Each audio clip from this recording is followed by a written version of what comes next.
আগেও হয়েছিল। সন্দেশখালীর মায়েরা মেয়েরা যখন লাঠি ঝাঁটা নিয়ে বিদ্রোহ ঘোষণা করেছিল তখন বলা হয়েছিল ওটা বহিরাগত। আজ বলা হয় সন্দেশখালীর মায়েরা মেয়েরা, তারা নিজেরাই বুঝতে পারছেন না আমাদের কোনটা বলতে চাইছেন, বহিরাগত না আপনার নিজের। ঠিক সেই সময় সন্দেশখালী দেখাচ্ছে অন্য আরো এক লড়াই। এরকম কত শত লড়াই ছড়িয়ে রয়েছে আর কত শত সন্দেশখালী গোটা পশ্চিমবঙ্গ জুড়ে ছড়িয়ে আছে, তার হিসেব নেই। কিন্তু লড়াই একটা চলছে, চোখে চোখ রেখে এখনো সন্দেশখালীর লড়াই। দেখুন, আত্মসমর্পণ করেছিল বলে হাতের মধ্যে কোপ দেওয়া হয়, সারা শরীরটাকে খণ্ড খণ্ড করা হয়। এই এমনই নৃশংসভাবে এই শেখ শাহজাহানের বাহিনীরা আমার স্বামীকে মেরেছিল।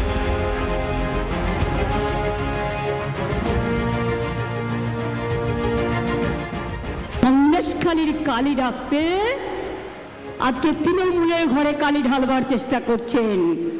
আমরা এখন সবাই ডট পেয়ে লিখি, সুলেখা কালীচার কজন লেখে বলুন? সন্দেশখালীর মা বোন যেদিন আন্দোলন করেছিলাম, মুখ্যমন্ত্রী সেদিন বলেছিলেন সন্দেশখালীর মা বোনেরা আসল কথা ওরা বহিরাগত, বাইরে থেকে ভাড়া করে আনা। তো আজকে সন্দেশখালী কি করে ওনার কাছে মা বোন হলো? আমাদেরকে যতই দমানোর চেষ্টা করুক কিন্তু দমবে না। আমাদের মানে নরেন্দ্র মোদী, আমাদের স্বয়ং রামজি আছেন এবং থাকবে, ওনাকে আমরা সবাই সম্মান করি।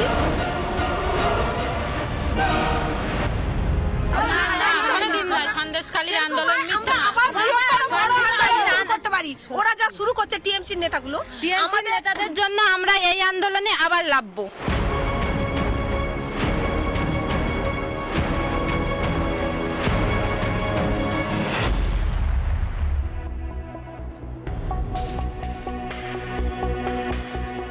না কোনো ভাইরাল ভিডিও নয়, আমরা বিশ্বাস করি ভরসা করি সন্দেশখালীর মায়েদের মেয়েদের কথা, এবং তারা এখনো বলছেন এখনো অনেক পথ বাকি আছে, এখনো অনেক লড়াই বাকি আছে, দরকার হলে আমরা আবার আন্দোলনে নামবো।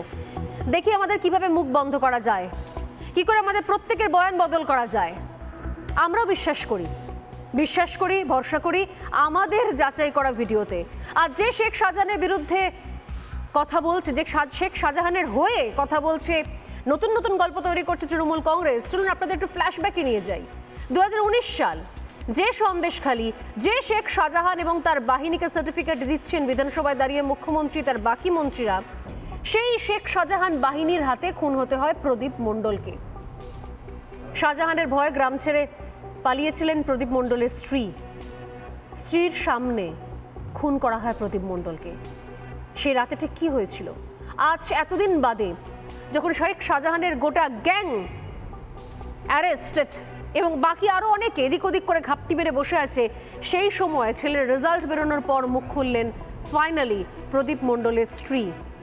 দেখুন কি বলছেন প্রদীপ মণ্ডলের স্ত্রী পদ্মা মণ্ডল। প্রথমে গুলি করতে করতে আমার বাড়ির ভিতরে ঢোকে এবং বোমা গুলি মারতে মারতে কাদের মোল্লা, শেখ শাহজাহানের দলবল আরও অনেক সন্ত্রাসবাদীরা তারা পুরো মাঠের মাঝখানে নিয়ে চলে যায়। আমার স্বামীকে পুরো লক্ষ্য করে ওরা গুলি করতে করতে বোমা মারতে মারতে পুরো জলঘরের বাঁধে নিয়ে চলে যায়। তারপরে আমি দৌড়ে যখন একটা পাশে যাই, একটা মানে আমার বাড়ির পাশে একজনের বাড়িতে মানে ছাদের উপরে ওরা আমাকে মানে ঘরে তালা দিয়ে আটকে রাখলো আমাকে বাঁচানোর জন্য। তখন আমি 3 তলার ছাদের উপরে উঠে দেখছি এবং আমার সঙ্গে আরও অনেক কয়েকজন ছিল প্রত্যক্ষদর্শী, তারাও দেখেছেন। আমার স্বামীকে প্রথমে জলঘরের বাঁধে চারিদিক থেকে ঘিরে ধরা হয় এবং জলঘরের মধ্যে প্রথমে জলে চোবাতে থাকে, বিভৎসভাবে নৃশংসভাবে চোবাতে থাকে। তারপরে তরোয়াল ভোজালি দিয়ে কোপাতে লাগলো। তারপরে ওরা তক্তার মধ্যে পেরেক মেরে মাথার খুলির ভিতরে অটোমেটিক তক্তার সেই পেরেক দিয়ে মেরে মেরে মাথার খুলিটাকে ক্ষতবিক্ষত করেছে। তার ভিডিও আমি দিতে পারবো আপনাদেরকে। এবং তারপরে উনি যখন মানে জখম হয়ে গিয়ে হাত উঁচু করে আত্মসমর্পণ করে, তখন ওনার চোখের মধ্যে গুলি করা হয়, তারপর ওনার কানে গুলি করা হয়, তারপর ওনার সারা শরীরে 8টা গুলি করা হয়। আর হাত তুলে আত্মসমর্পণ করেছিল বলে হাতের মধ্যেও কোপ দেওয়া হয়, সারা শরীরটাকে খণ্ড খণ্ড করা হয়। এই এমনই নৃশংসভাবে এই শেখ শাহজাহানের বাহিনীরা আমার স্বামীকে মেরেছিল। এই কাদের মোল্লার সামনে দাঁড়িয়ে থেকে গুলি চালিয়েছি। পুলিশের কাছে সাহায্য চেয়েছিলাম যে আপনারা একটু একবারের জন্য আমার সঙ্গে চলুন, আমার স্বামীর বডিটা অন্তত ওই জলে পড়ে আছে, আমি তুলে নিয়ে আসবো। ওই সুকান্ত মণ্ডলের বডিটা পড়ে আছে, তুলে নিয়ে আসবো। ওনারা ফোনে বলছেন ভাঙি পাড়াতে কোনো কিছুই হয়নি। তারপর ওই রাতের কারে ওই সন্ত্রাসবাদীরা পাশে বসেছিল অনেকটা দূরে। তারপরে আমি জলের মধ্যে চিৎকার করতে করতে গিয়ে জল থেকে টেনে টেনে আমার স্বামীর বডিটা তুলি এবং সুকান্ত নিজে তুললেন আপনার? হ্যাঁ, আমার স্বামীর বডিটা আমি নিজেই তুলেছি। সেখানকার ভিডিও ফুটেজ আপনারা পেয়ে যাবেন। সন্দেশখালীর মায়েরা মেয়েরা যখন লাঠি ঝাঁটা নিয়ে বিদ্রোহ ঘোষণা করেছিল তখন বলা হয়েছিল ওটা বহিরাগত। আজ বলা হয় সন্দেশখালীর মায়েরা মেয়েরা, তারা নিজেরাই বুঝতে পারছেন না আমাদের কোনটা বলতে চাইছেন, বহিরাগত না আপনার নিজের। ঠিক সেই সময় সন্দেশখালী দেখাচ্ছে অন্য আরো এক লড়াই। এরকম কত শত লড়াই ছড়িয়ে রয়েছে আর কত শত সন্দেশখালী গোটা পশ্চিমবঙ্গ জুড়ে ছড়িয়ে আছে, তার হিসেব নেই। কিন্তু লড়াই একটা চলছে, চোখে চোখ রেখে এখনো সন্দেশখালীর লড়াই। দেখুন, আত্মসমর্পণ করেছিল বলে হাতের মধ্যেও কোপ দেওয়া হয়, সারা শরীরটাকে খণ্ড খণ্ড করা হয়। এই এমনই নৃশংসভাবে এই শেখ শাহজাহানের বাহিনীরা আমার স্বামীকে মেরেছিল।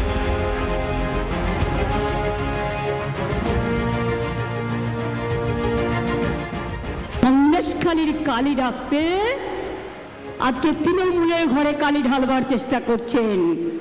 আমরা এখন সবাই ডট পেরে লিখি, সুলেখা কালিচার কজন লেখে বলুন? সন্দেশখালীর মা বোন যেদিন আন্দোলন করেছিলাম, মুখ্যমন্ত্রী সেদিন বলেছিলেন সন্দেশখালীর মা বোনেরা আসল কথা ওরা বহিরাগত, বাইরে থেকে ভাড়া করে আনা। তো আজকে সন্দেশখালী কি করে ওনার কাছে মা বোন হলো? আমাদেরকে যতই দমানোর চেষ্টা করুক কিন্তু দমবে না। আমাদের মানে নরেন্দ্র মোদী, আমাদের স্বয়ং রামজি আছেন এবং থাকবে, ওনাকে আমরা সবাই সম্মান করি।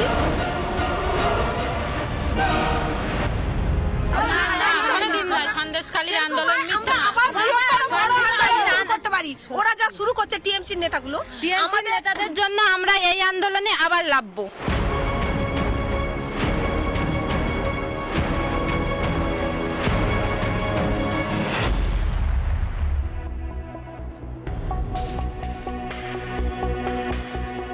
না কোনো ভাইরাল ভিডিও নয়, আমরা বিশ্বাস করি ভরসা করি সন্দেশখালীর মায়েদের মেয়েদের কথা, এবং তারা এখনো বলছেন এখনো অনেক পথ বাকি আছে, এখনো অনেক লড়াই বাকি আছে, দরকার হলে আমরা আবার আন্দোলনে নামবো।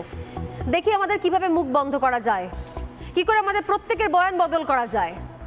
আমরাও বিশ্বাস করি ভরসা করি আমাদের যাচাই করা ভিডিওতে। আর যে শেখ শাহজাহানের বিরুদ্ধে কথা বলছে, যে শেখ শাহজাহানের হয়ে কথা বলছে, নতুন নতুন গল্প তৈরি করছে তৃণমূল কংগ্রেস, চলুন আপনাদের একটু ফ্ল্যাশব্যাকে নিয়ে যাই। 2019 সাল, যে সন্দেশখালী, যে শেখ শাহজাহান এবং তার বাহিনীকে সার্টিফিকেট দিচ্ছেন বিধানসভায় দাঁড়িয়ে মুখ্যমন্ত্রী তার বাকি মন্ত্রীরা, সেই শেখ শাহজাহান বাহিনীর হাতে খুন হতে হয় প্রদীপ মণ্ডলকে। শাহজাহানের ভয়ে গ্রাম ছেড়ে পালিয়েছিলেন প্রদীপ মণ্ডলের স্ত্রীর সামনে খুন করা হয় প্রদীপ মণ্ডলকে। সেই রাতে ঠিক কি হয়েছিল?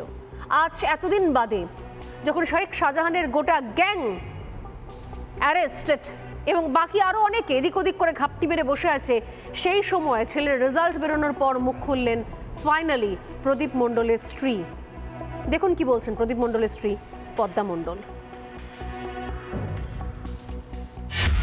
প্রথমে গুলি করতে করতে আমার বাড়ির ভিতরে ঢোকে এবং বোমা গুলি মারতে মারতে কাদের মোল্লা, শেখ শাহজাহানের দলবল, আরও অনেক সন্ত্রাসবাদীরা তারা পুরো মাঠের মাঝখানে নিয়ে চলে যায়। আমার স্বামীকে পুরো লক্ষ্য করে ওরা গুলি করতে করতে বোমা মারতে মারতে পুরো জলঘরের বাঁধে নিয়ে চলে যায়। তারপরে আমি দৌড়ে যখন একটা পাশে যাই, একটা মানে আমার বাড়ির পাশে একজনের বাড়িতে মানে ছাদের উপরে ওরা আমাকে মানে ঘরে তালা দিয়ে আটকে রাখলো আমাকে বাঁচানোর জন্য। তখন আমি 3 তলার ছাদের উপরে উঠে দেখছি এবং আমার সঙ্গে আরও অনেক কয়েকজন ছিল প্রত্যক্ষদর্শী, তারাও দেখেছেন। আমার স্বামীকে প্রথমে জলঘরের বাঁধে চারিদিক থেকে ঘিরে ধরা হয় এবং জলঘরের মধ্যে প্রথমে জলে চোবাতে থাকে, বিভৎসভাবে নৃশংসভাবে চোবাতে থাকে। তারপরে তরোয়াল ভোজালি দিয়ে কোপাতে লাগলো। তারপরে ওরা তক্তার মধ্যে পেরেক মেরে মাথার খুলির ভিতরে অটোমেটিক তক্তার সেই পেরেক দিয়ে মেরে মেরে মাথার খুলিটাকে ক্ষতবিক্ষত করেছে। তার ভিডিও আমি দিতে পারবো আপনাদেরকে। এবং তারপরে উনি যখন মানে জখম হয়ে গিয়ে হাত উঁচু করে আত্মসমর্পণ করে, তখন ওনার চোখের মধ্যে গুলি করা হয়, তারপর ওনার কানে গুলি করা হয়, তারপর ওনার সারা শরীরে 8টা গুলি করা হয়। আর হাত তুলে আত্মসমর্পণ করেছিল বলে হাতের মধ্যেও কোপ দেওয়া হয়, সারা শরীরটাকে খণ্ড খণ্ড করা হয়। এমনই নৃশংসভাবে এই শেখ শাহজাহানের বাহিনীরা আমার স্বামীকে মেরেছিল। এই কাদের মোল্লার সামনে দাঁড়িয়ে থেকে গুলি চালিয়েছি। পুলিশের কাছে সাহায্য চেয়েছিলাম যে আপনারা একটু একবারের জন্য আমার সঙ্গে চলুন, আমার স্বামীর বডিটা অন্তত ওই জলে পড়ে আছে, আমি তুলে নিয়ে আসবো। ওই সুকান্ত মণ্ডলের বডিটা পড়ে আছে, তুলে নিয়ে আসবো। ওনারা ফোনে বলছেন ভাঙি পাড়াতে কোনো কিছুই হয়নি। তারপরে ওই রাতের অন্ধকারে ওই সন্ত্রাসবাদীরা পাশে বসেছিল অনেকটা দূরে। তারপরে আমি জলের মধ্যে চিৎকার করতে করতে গিয়ে জল থেকে টেনে টেনে আমার স্বামীর বডিটা তুলি এবং সুকান্ত নিজে তুললেন আপনার? হ্যাঁ, আমার স্বামীর বডিটা আমি নিজেই তুলেছি। সেখানকার ভিডিও ফুটেজ আপনারা পেয়ে যাবেন।